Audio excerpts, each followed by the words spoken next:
Hello दोस्तों, जय हिंद। आपके अपने YouTube channel study point BRP channel में आपका स्वागत है दोस्तों। तो दोस्तों आज जो है एसएससी एमटीएस जो एग्ज़ाम चल रहा है उसका एनालिसिस देखने वाले हैं, जो कि 10 फरवरी जो है आज तो शिफ्ट 1 का जो है इसका एनालिसिस है। ठीक है ना दोस्तों। तो अगर दोस्तों नए हैं तो चैनल को सब्सक्राइब कर लीजिए और बेल आइकन प्रेस कर लीजिए ताकि वीडियो की जो नोटिफिकेशन है वो सबसे पहले आप तक पहुँचे। ठीक है ना। तो चलिए दोस्तों देर नहीं करते हुए क्वेश्चनों को देखते हैं किस प्रकार के जो क्वेश्चन आए हुए थे। तो देखिए दोस्तों, पहला प्रश्न है कि रालेक्ट एक्ट किस वर्ष लागू हुआ था। ठीक है ना। तो रालेक्ट एक्ट जो है दोस्तों 18 मार्च 1919 को ये लागू हुआ था। ठीक है ना। ये तो यहाँ पर केवल सन दिया तो 1919 जो है इसका करेक्ट उत्तर हो जाएगा। ठीक है ना। इसी के बाद जो है इसी रालेक्ट एक्ट कानून के जो विरोध में 13 अप्रैल 1919 को जो जलियांवाला बाग हत्याकांड। आइए देखते हैं इसके फैक्ट के बारे में। तो फिर देखते हैं। यहाँ पर देखिए दोस्तों, लिखा है कि रालेक्ट एक्ट जो है आधिकारिक तौर पर 18 मार्च 1919 को लागू किया गया और इसे सर सिडनी रालेक्ट की अध्यक्षता वाली सेडिशन कमेटी की सिफारिशों पर, यह भी आप लोग याद रखिए क्योंकि कभी कभी पूछ लेता है किस कमेटी की सिफारिश पर जो है रालेक्ट एक्ट लाया गया था। तो सेडिशन कमेटी की सिफारिश पर ब्रिटिश सरकार द्वारा भारत में क्रांतिकारी इन्हीं गतिविधियों को कुचलने के लिए पारित किया गया था। ठीक है ना। जिसके तहत बिना किसी मुकदमे के 2 साल तक नज़र बंदी कानून प्रावधान था। ठीक है ना। तो इसी के विरोध में जो है खासकर सैफुद्दीन किचलू और डॉक्टर सत्यपाल के गिरफ्तार हुए। तो उसके बाद फिर 13 अप्रैल 1919 को, ठीक है ना, 13 अप्रैल 1919 को जो घटना हुई जलियांवाला बाग हत्याकांड के। ठीक है ना। तो आप लोग उसको भी याद रखिएगा। ठीक है ना। आइए अगला प्रश्न दोस्तों, लिखा है कि किस शहर के सैटेलाइट बस स्टेशन को एयरपोर्ट जैसा आधुनिक बनाया जा रहा है। आपके सामने ये ऑप्शन है, इसमें से जो करेक्ट ऑप्शन देखिए यहाँ पर फर्स्ट ऑप्शन है लखनऊ और अलीगढ़। ठीक है। और सेकंड ऑप्शन में ये है कौन, नोएडा और वाराणसी। तो इसका जो करेक्ट ऑप्शन नंबर 20 सही हो जाएगा, अलीगढ़ है। ठीक है ना। तो आप लोग याद रखिएगा। अब देखिए दोस्तों अगला प्रश्न है कि किस अधिनियम में ईस्ट इंडिया कंपनी का शासन समाप्त हुआ। ठीक ना। किस अधिनियम से ईस्ट इंडिया कंपनी का शासन जो है समाप्त हो गया था। तो ये 1858 वाले एक्ट में। ठीक है ना। तो आप लोग इसको याद रखिएगा। ये जो 1858 में क्या हुआ, जब 1857 में क्या 1857 की जो क्रांति हुई उसके बाद, यानी भारत में जब अंग्रेज़ों के विरुद्ध क्या एक विद्रोह हुआ और आक्रोश जनता में फैल गया, तो फिर क्या हुआ कि जो मतलब लंदन की जो महारानी थी, रानी विक्टोरिया ने एक घोषणा जारी किया जिसमें उसने ईस्ट इंडिया कंपनी का जो शासन जो समाप्त करके सीधा नियंत्रण जो है वो ब्रिटिश सरकार की हो गई। ठीक है ना। तो आप लोग इसको याद रखिए। इसका जो करेक्ट उत्तर होगा ऑप्शन नंबर सी जो इसका सही होगा। ठीक है। अब देखते दोस्तों अगला प्रश्न जो है यहाँ पर लिखा ना, 1857 के विद्रोह के बाद ब्रिटिश क्राउन ने भारत का सीधा नियंत्रण अपने हाथ में ले लिया। जो अभी तक जो है जो ईस्ट इंडिया कंपनी शासन चला रही थी भारत पर, वो जो है सीधा नियंत्रण किससे हो गया, ब्रिटिश क्राउन के द्वारा। ठीक है ना। अगला प्रश्न है कि भगत सिंह को शहीद आजम की उपाधि किसने दी थी। ठीक है ना। अब यहाँ पर ये महात्मा गांधी, सुभाष चंद्र बोस, भारत की जनता ने, जवाहरलाल नेहरू ने। ठीक है ना। तो इसको किसने दी थी, भारत की जनता ने भगत सिंह को शहीद आजम का। शहीद आजम का मतलब हो शहीदों में जो महान वही शहीद आजम है। ठीक है। तो आप लोग याद रखिएगा। ठीक। अब देखिए दोस्तों और अगला प्रश्न है कि 2025 का दिल्ली मैंगो फेस्टिवल कहाँ आयोजित हुआ। तो ये आपके सामने ऑप्शन है, प्रगति मैदान में, त्यागराज स्टेडियम में, दिल्ली हाट में, लोधी गार्डन में। तो ये त्यागराज स्टेडियम में। ठीक ना। ऑप्शन नंबर जो बी है वो करेक्ट हो जाएगा इसका। ठीक है ना। ये देखिए कि इस फेस्टिवल में आम की 500 से अधिक किस्मों का वैराइटीज़ का प्रदर्शन किया जाता है। ठीक ना। तो आप लोग याद रखिएगा इसको। और देखिए दोस्तों कि 1991 के आर्थिक सुधारों का मुख्य कारण क्या था? जनसंख्या वृद्धि, भुगतान संतुलन संकट या औद्योगिक हड़ताल थी या कम साक्षरता थी? तो दोस्तों ये जो है भुगतान संतुलन संकट था, ठीक है ना। तो आप लोग ऑप्शन नंबर इसका बी जो है वो करेक्ट हो जाएगा। तो आप लोग इसको याद रखिएगा, यानी क्या था कि बैलेंस ऑफ पेमेंट क्राइसिस थे, ठीक है। अब अगला प्रश्न है दोस्तों कि भारत में 23 मार्च को किस रूप में मनाया जाता है? तो 23 मार्च को आप लोग को पता होगा शहीद दिवस के रूप में मनाया जाता है। शहीद दिवस के रूप में क्यों? क्योंकि 23 मार्च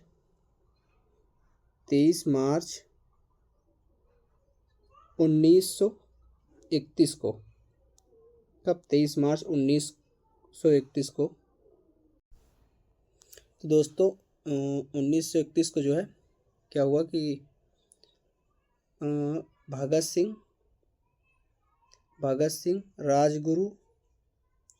राजगुरु और सुखदेव जी को क्या है फांसी दी गई थी ना। तो इसीलिए इस दिन को हम कि शहीद दिवस के रूप में मनाते हैं। एक और है, कौन? और 30 जनवरी को भी क्या है शहीद दिवस के रूप में मनाया जाता है, क्योंकि इस दिन जो है गांधी जी की 30 जनवरी 1948 को जो है गांधी जी की हत्या की गई थी, इसलिए वजह से। चलिए दोस्तों अगला प्रश्न है शहीद दिवस, इसका करेक्ट यहाँ पर लिखा ना, इसी दिन 1931 में भगत सिंह, राजगुरु और सुखदेव जी को फांसी दी गई थी, ठीक है ना। और अगला प्रश्न दोस्तों कि 2001-2011 के दौरान भारत की ग्रामीण जनसंख्या वृद्धि पर मतलब वृद्धि दर कितनी थी? तो यहाँ पर यह आपके सामने ऑप्शन है 17.7% की, 12.23% या 31.8% थी या 15.1%। तो ये इसका बी ऑप्शन जो करेक्ट हो जाएगा 12.23% थी, ठीक है। तो आप लोग इसको याद रखिएगा।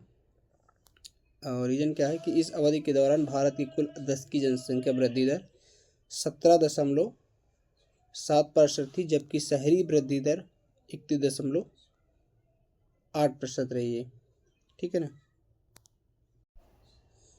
और दोस्तों ये जो है अगर ये पूछ ले आपको दोस्तों जो है यहाँ पर ये दिया कुल भारत की कुल 10 की जन वृद्धि दर, ठीक है ना। भारत की कुल वृद्धि दर 17.7% थी और शहरी कितनी थी 31.8% थी। और जो ग्रामीण वाली है, क्योंकि ये शहरी है और ये जो है ये कुल है, और ग्रामीण वाली कितनी है? तो ये ग्रामीण ऊपर पूछ रहा है लेकिन ना, तो what is the rural population growth rate in India during, ठीक है ना। तो ये कितनी थी 12.23% थी, ठीक है ना। तो आप लोग याद रखिएगा इसको।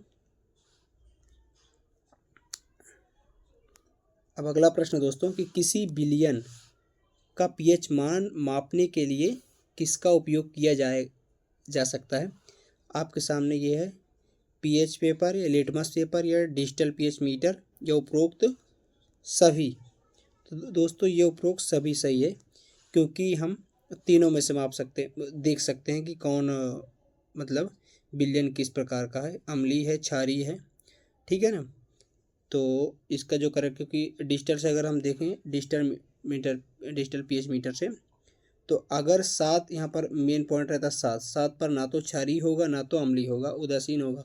7 से अगर अधिक है, 7 से प्लस है, ठीक है, यहाँ पर 1 से 14 तक अंक अंकित होते हैं, ठीक ना। अगर 7 से ऊपर है तो इधर क्या होगा बेस मतलब क्षारीय होगा, ठीक है ना। अगर 7 से कम है तो एसिड होगा, ठीक है ना। एसिड मतलब अम्लीय, ठीक है ना। तो आप लोग याद रखिएगा इसको। और लिटमस पेपर से कैसे देखते हैं? तो लिटमस पेपर से देखिए, अगर लिटमस पेपर में अगर हम अम्ल डालेंगे, ठीक है ना, तो नीले लिटमस पेपर को ये लाल कर देता है, ठीक है। क्या करता है? जो अम्ल है वो नीले लिटमस पेपर को लाल कर देता है। अब आप पूछेंगे कि लाल लिटमस पेपर को ये लाल में कोई प्रभाव नहीं दिखाता, अगर नीला हो तो उसको लाल करेगा, ठीक है ना। तो आप लोग याद रखिएगा। अब अगला देखिए, यहाँ पर लिखा है पीएच स्केल की खोज जो है स्पेल सोरेनसन ने 1919 में की थी। 7 से कम मान अम्लीय एसिडिक और 7 से अधिक क्षारीय, ठीक है ना। तो आप लोग याद रखिएगा। अगला प्रश्न है कि गुरुदेव रविंद्रनाथ टैगोर द्वारा स्थापित प्रसिद्ध शिक्षण संस्थान का नाम क्या था? तो वो दोस्तों क्या था, शांति निकेतन था विश्व भारती, ठीक है ना। तो आप लोग इसको याद रखिएगा। और ये देखिए कि 1900 क्या है कि 1900 जो है 21 में स्थापित विश्व भारती को हाल ही में यूनेस्को द्वारा दुनिया का पहली जीवित विरासत विश्वविद्यालय घोषित किया गया है, ठीक है। तो आप लोग इसको भी याद रखिएगा। ये कहाँ, पश्चिम बंगाल में है। अगला प्रश्न दोस्तों, सुंग वंश के अंतिम शासक को देवभूति की हत्या किसने की थी, यानी सुंग वंश के अंतिम शासक देवभूति की हत्या किसने की थी, तो उसको वासुदेव कण्व, ठीक ना। तो आप लोग याद रखिएगा, वासुदेव कण्व ने की थी। ऑप्शन नंबर इसका बी जो होगा वो करेक्ट हो जाएगा, क्योंकि वासुदेव कण्व ने देवभूति की हत्या कर कण्व वंश की स्थापना की थी, ठीक है ना। अगला प्रश्न दोस्तों कि the race of my life किस प्रसिद्ध भारतीय एथलीट की आत्मकथा है। तो आप लोग जानते होंगे एक एथलीट जो सबसे फेमस हुए वो कौन थे, मिल्खा सिंह, ठीक है ना। तो मिल्खा सिंह की है the race of the my life पुस्तक, ठीक ना। यहाँ पर लिखा है मिल्खा सिंह को द फ्लाइंग सिख के नाम से भी जाना जाता है। उन्होंने 1958 और 1962 के एशियाई खेलों में स्वर्ण पदक जीते थे, ठीक ना। एक चीज़ और, पीटी यहाँ पर लिखा ना, मिल्खा सिंह को फ्लाइंग सिख के नाम से जाना जाता है। उसी प्रकार पीटी ऊषा को उड़न परी के नाम से जाना जाता है, ठीक है, उड़न परी के नाम से, ये उनका उपनाम है, ठीक है। तो आप लोग याद रखिएगा।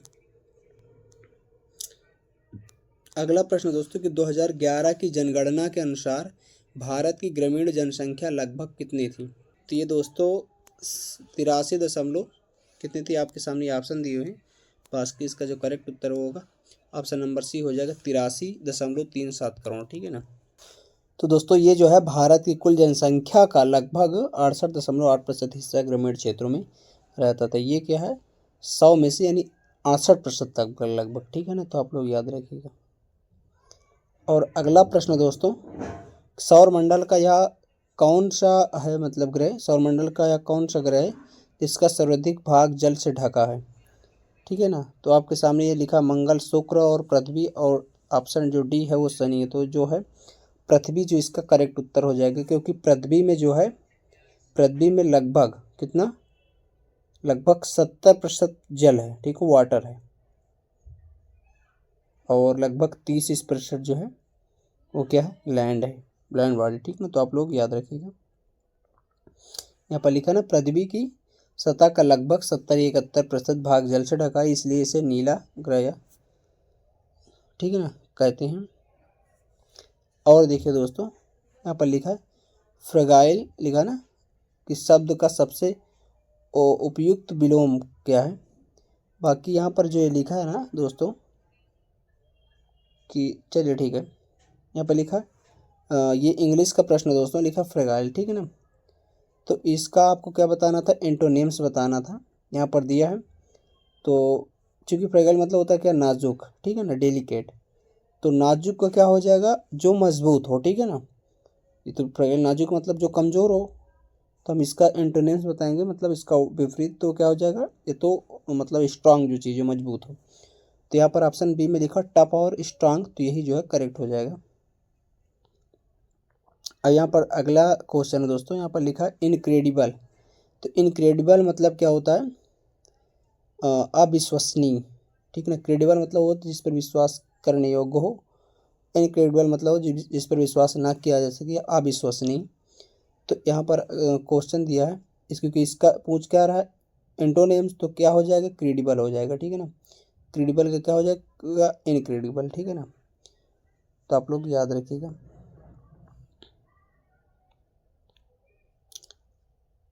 अब यहाँ पर बाकी आप लोग पढ़ लीजिएगा इसको। लिखा है ब्यूटीफुल राइटिंग, यानी ब्यूटीफुल राइटिंग की सुंदर हस्तलेखन, यानी इंग्लिश में दिया था ना कि ब्यूटीफुल राइटिंग को क्या कहते हैं, ठीक ना। आपके सामने ये है, तो कार्टोग्राफी या कैलीग्राफी या लेक्सियोग्राफी या टाइपोग्राफी, तो ये क्या हो जाएगा, कैलीग्राफी, ठीक ना। ऑप्शन नंबर बी जो है करेक्ट हो जाएगा इसका। तो आप लोग याद रखिएगा। और अगला प्रश्न है दोस्तों, यहाँ पर डॉट डॉट था, यहाँ पर ऐसे था इन्फेस्टेड, यहाँ पर गैप नहीं था। इन्फेस्टेड, इसके बाद फिर डैश फिर कॉकरोच, ठीक है ना। तो यहाँ पर फ्ली करना था ना, ऐसा था the kitchen was infested dash cockroach. तो इसमें से ये भरने थे क्या, प्रीपोजिशन, ठीक है ना।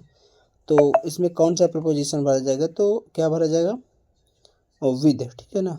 ऑप्शन नंबर सी जो करेक्ट हो जाएगा इसका। तो आप लोग याद रख, इन्फेस्टेड के साथ क्या विद होगा, ठीक। तो आप लोग इसको याद रखिएगा।